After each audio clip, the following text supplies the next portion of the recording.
Welcome back to another episode of Sidekick Strategies Expert Interviews, Inbound Talks edition, of course. I'm your boy, George B. Thomas, and today we're thrilled to be joined with Nicole Cesares, an inbound professor at HubSpot Academy based in Long Beach, California. I bet the weather is better there than it is here. Nicole is passionate about empowering developers and technologists to create better solutions through web development and HubSpot integrations. In her session, A Developer's Guide Getting Started with HubSpot Development, she walked through essential insights and best practices for developers looking to accelerate their integration projects within the HubSpot ecosystem. Nicole, welcome to the show. Yeah, thanks for having me. You bet. It would be boring if it was just me, and so thank God it is not. By the way, I like to start with this question. How the heck are you doing post inbound? I got sick immediately after, but I was riding that extroversion high for several weeks. It was so amazing meeting so many people, but especially the developers. A lot of you are on the East Coast.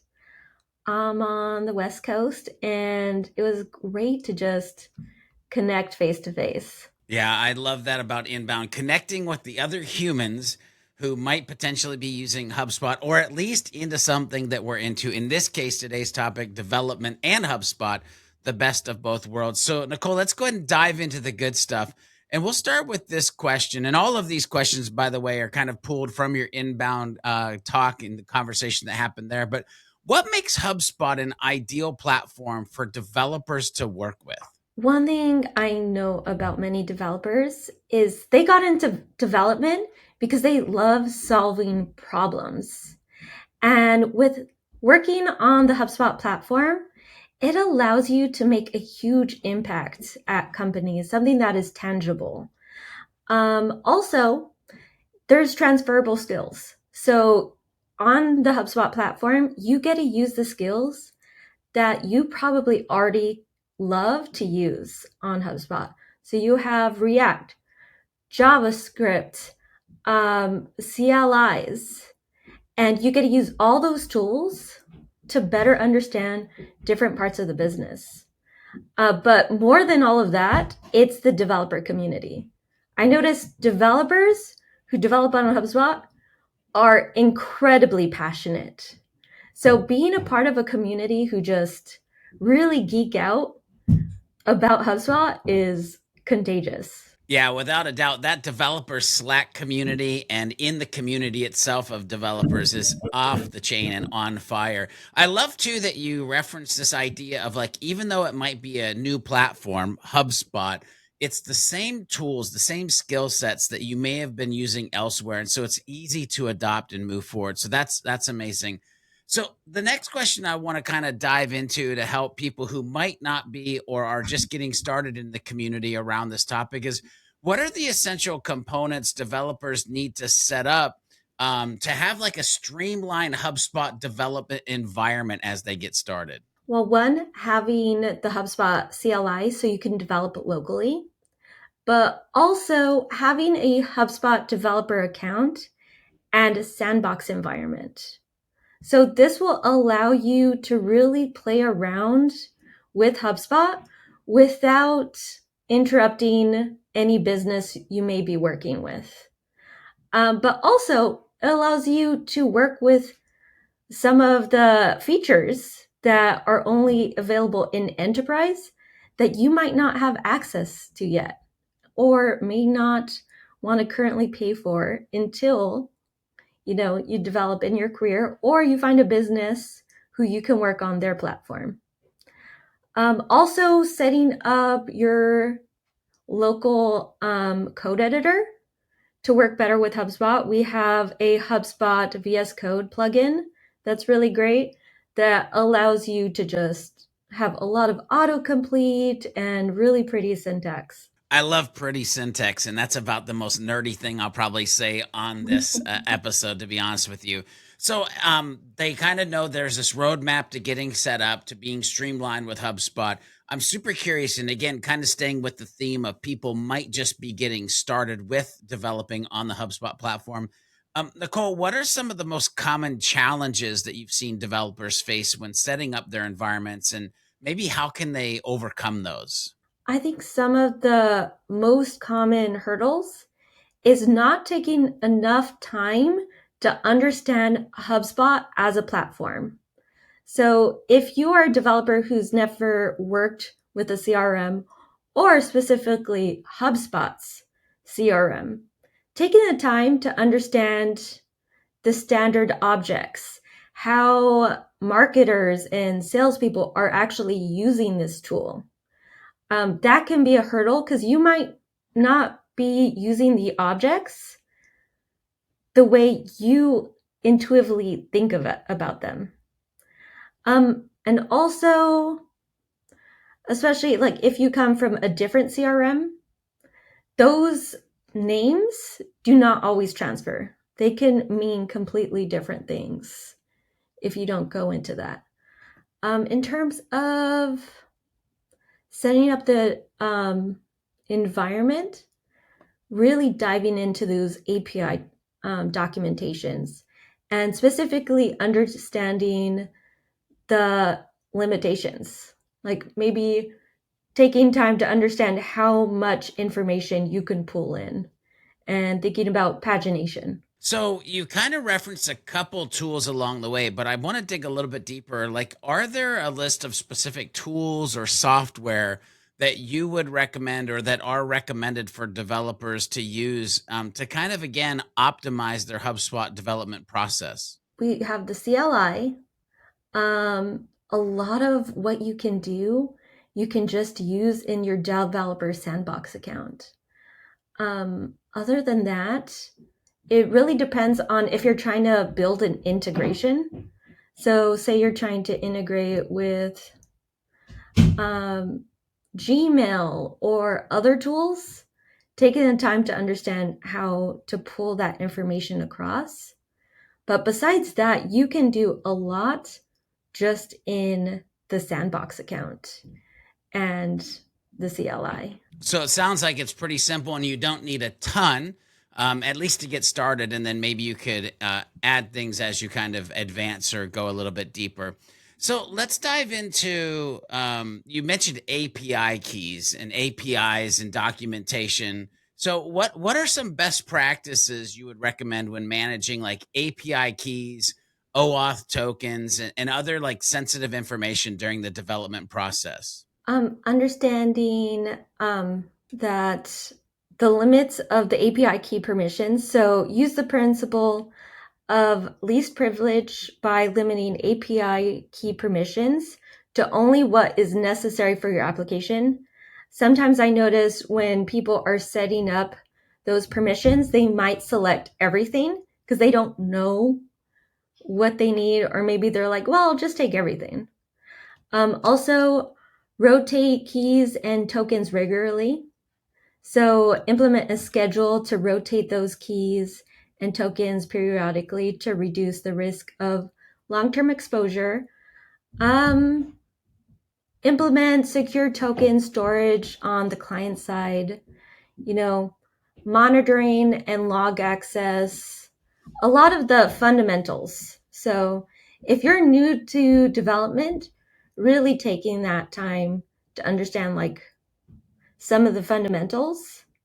But if you ever decide to get a integration certified on the app marketplace, that optimizing team will also help you out with that. So there is a review process and they'll kind of walk you through all the steps and see where you can improve. So moving forward onto our next question, and you kind of talked about integration projects.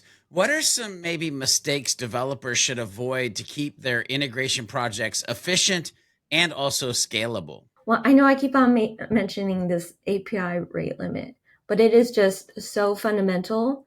Not accounting for the HubSpot API rate limit can really lead to frequent throttling and slow down the application and impact your user experience. And I think we can all agree that user experience is crucial. We know that if people do not get that information within 2 seconds, frustration. Also neglecting error handling and logging. So failing to implement a really robust error handling leads to difficulties in debugging and troubleshooting, particularly in production. And then thinking about scale. So some things we notice is that developers or people who are building integrations will test for maybe 10 users using their product at once. But if you build an amazing integration, you're going to have hundreds of users hitting those API keys. So really thinking at the beginning at scale, not towards that limit. Gotcha. Yeah, you definitely don't want to get caught by that one. That's definitely for sure. So we talked at the beginning about how it's kind of easy to transition from what you might have been doing to actually using HubSpot. But I do want to maybe hit this idea of like the differences for them to be aware of. So for those developers that are transitioning from another platform to HubSpot, like what key differences should they be aware of when integrating with HubSpot moving forward? I don't want to name names.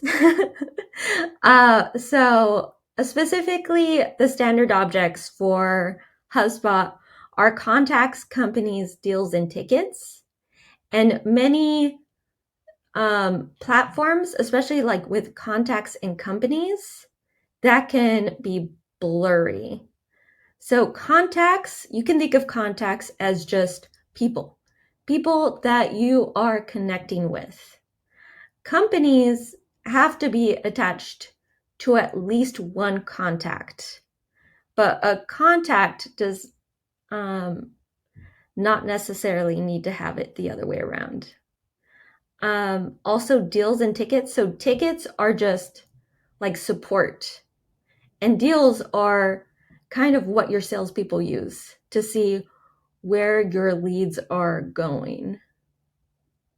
And that's not always the same use case for other CRMs.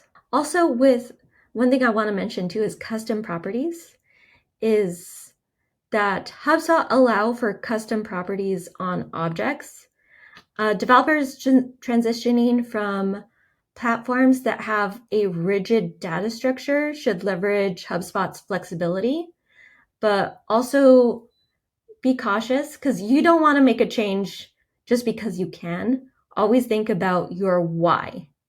Your why is the people who are actually using your tool. So let's dive a little bit into like CMS Hub and what role does HubSpot CMS Hub or the Content Hub as they now call it play in web development projects and how can developers take advantage of it for building better customer solutions? That's a great question. So I started HubSpot on the CMS, so I am particularly excited about it. One thing that I really like about HubSpot's CMS is that all your data is in there already. So this allows you to really create effective workflow automations.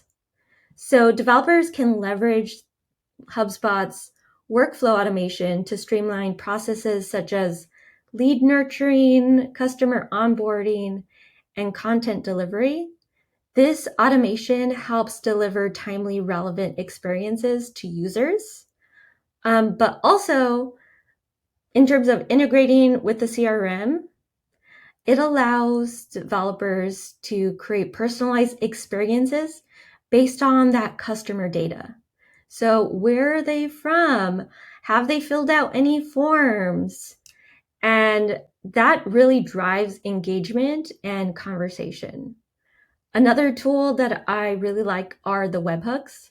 So, developers can set up webhooks to receive real time notifications about events like form submissions, user interactions that can trigger actions in external systems. So all the data is in one place. The CMS is right in there, and you can plug into that data that's really meaningful. Awesome. Let's get a little nerdy for a second. And can you maybe wax poetic or explain the importance of testing and debugging when working with HubSpot integrations? Are there, again, specific tools, recommendations for this kind of section of what they might be working on? Testing and debugging so important, so crucial. Some reasons you definitely want to do it is ensure functionality.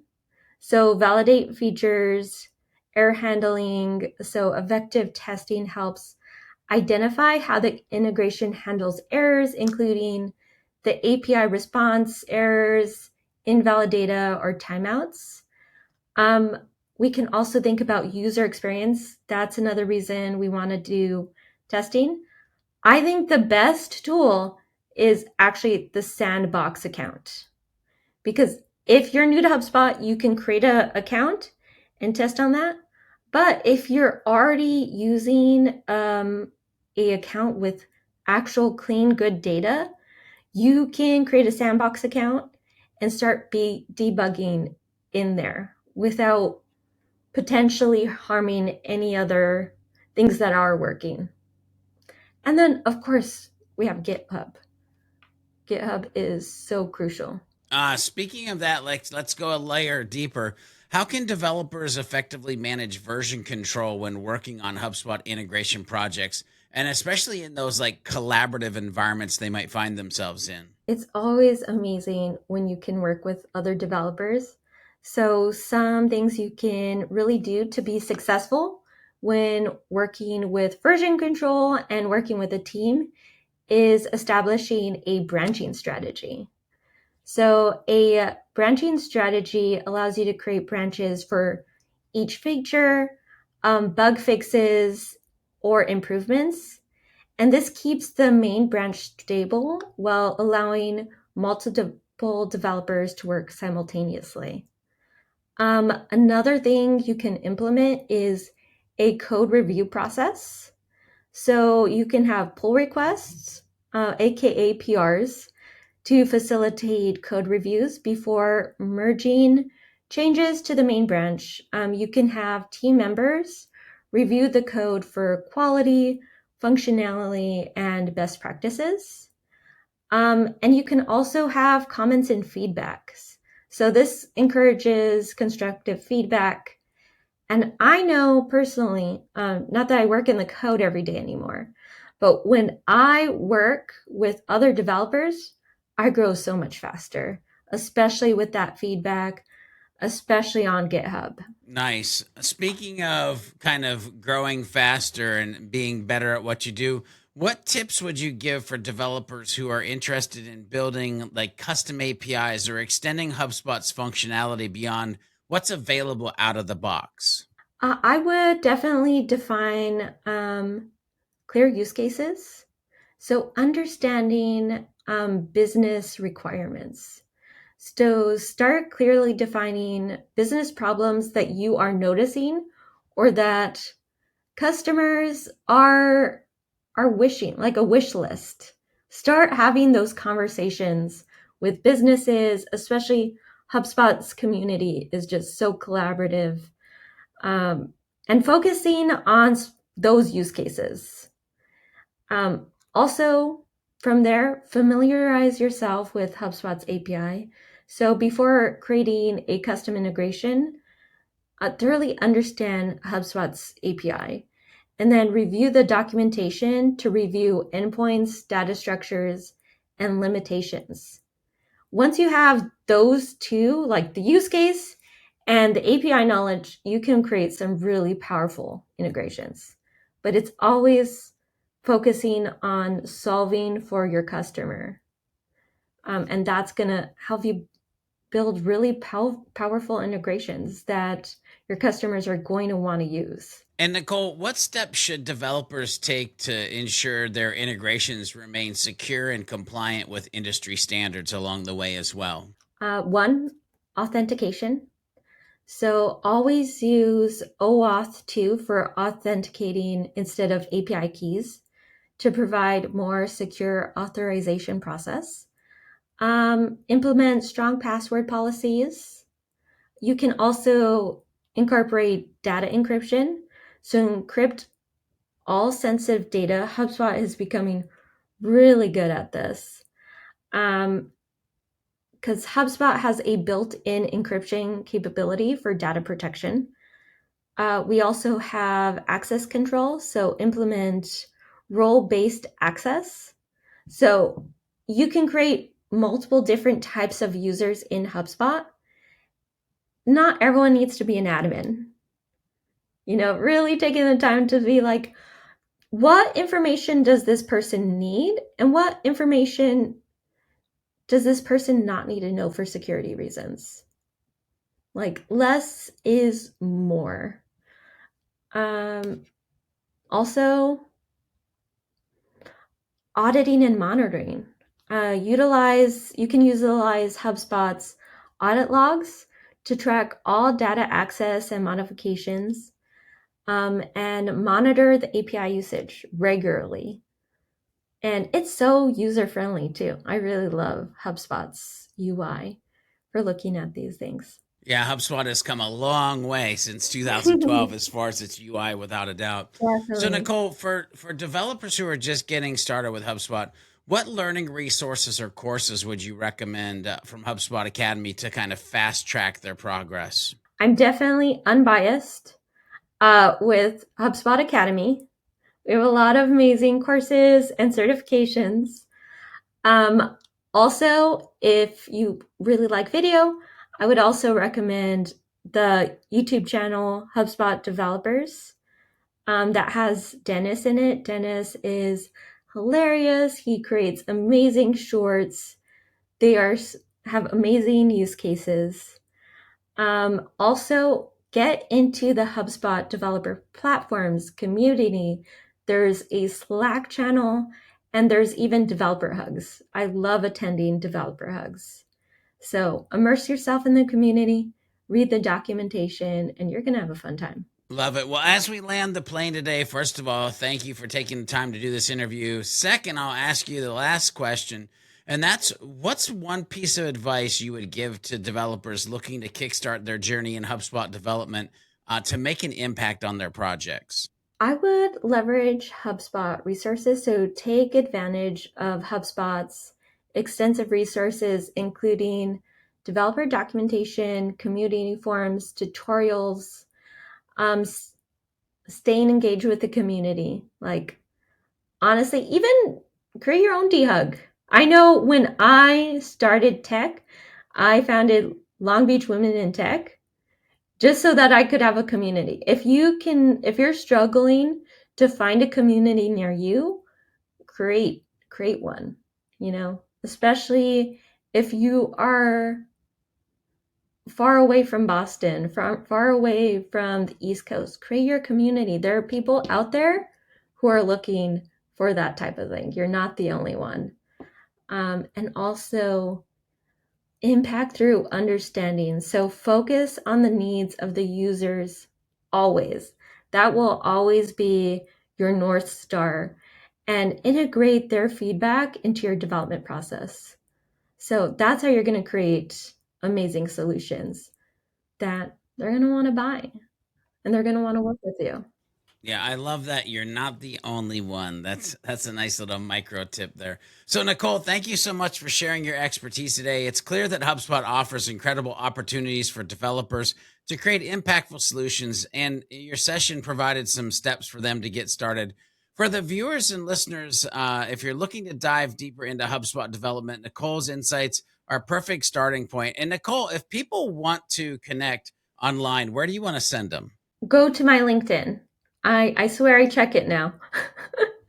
uh, so before HubSpot, I never opened up LinkedIn. Now that's where I live. That's where I post information. That's where I post resources, and it's where I love hearing from you.